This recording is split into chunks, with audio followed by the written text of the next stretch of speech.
Now, Wave 31 Storm Tracker meteorologist Grace Anello with 31 Triple Doppler. Well, boy, you really hate to see a hurricane anywhere or anything like that, and the devastation, that it can cause. Yeah, absolutely. Absolutely. And the tropics are actually quite active right now, both talking about the Eastern Pacific and then also about our Atlantic hurricane season as well. Let's look a little deeper into Hilary for just one more second. Now, like we talked about, Hilary has impacted Baja, Mexico, and it is now Tropical Storm Hilary. Still moving, though, at 60 miles an hour. That's how fast it's spinning, traveling north. It's going to make its way Monday afternoon up into the western portion of the United States.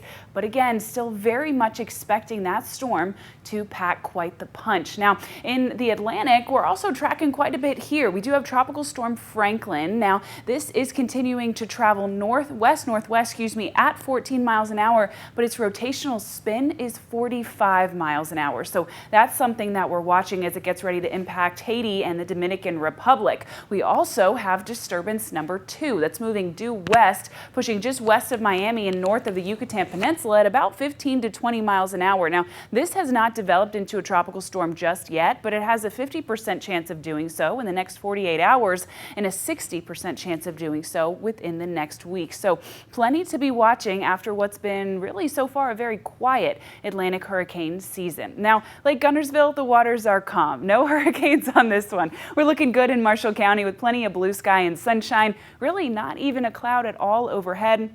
And of course, that is validated and backed up by 31 Triple Doppler. 5:17 p.m., really not a cloud in the sky, and especially no rain. Now, we won't have any rain for quite some time, but the big weather story of the week is going to be the heat. These are our heat index values right now, your temperature and your humidity added in, and most of us are sitting in the mid and upper 90s. 98 in Muscle Shoals and in Decatur, 96 in Huntsville, and then cooler in Guntersville at 90. And anytime we're saying that 90 is cool for a dinner time temperature, well, that's just a little North Alabama fun for you there. As we continue to head through the rest of this evening, temperatures will quickly cool off, but honestly, it'll be 8 o'clock before we say hello to the 80s yet again. We'll stick in the 90s all throughout dinner time. So maybe not the best night to take the dog on a walk or the kids to the playground.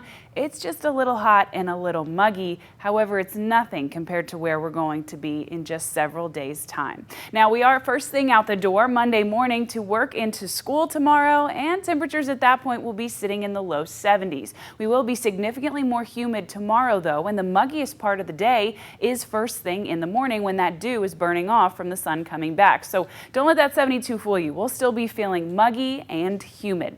By the time we head later into the afternoon, I'm telling you this as a friend, our high temperature will sit at 97 degrees. We'll be feeling like 104.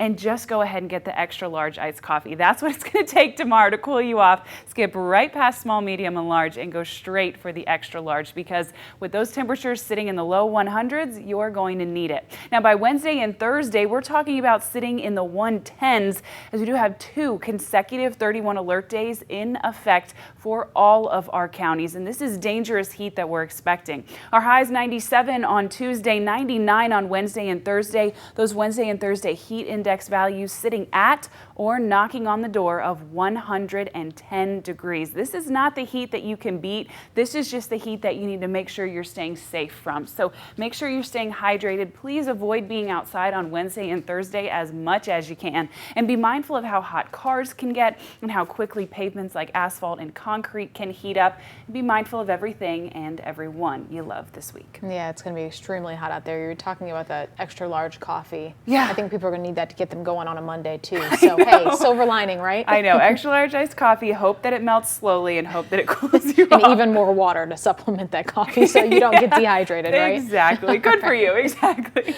All right.